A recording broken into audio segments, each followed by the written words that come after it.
Good morning mga kachops, mamahaw dito mo chop na atay barilis mga kachops. Sinabaw din atay may magas na watermelon. Madini ato ang ulam for today mga kachops. Yan po mga kachops, masarap po yan, barilis po yan. Tapos mayroong melon pakwan. Yan po, masarap po yan. Yan po mga kachops.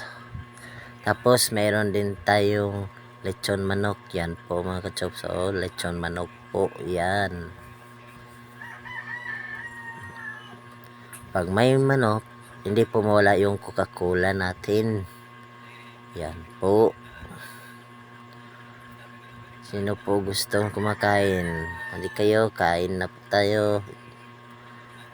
Yan po mga kachops. Ug diri ra day ko to akong pag-vlog mga kachops. Itin po tayo. Thank you for watching.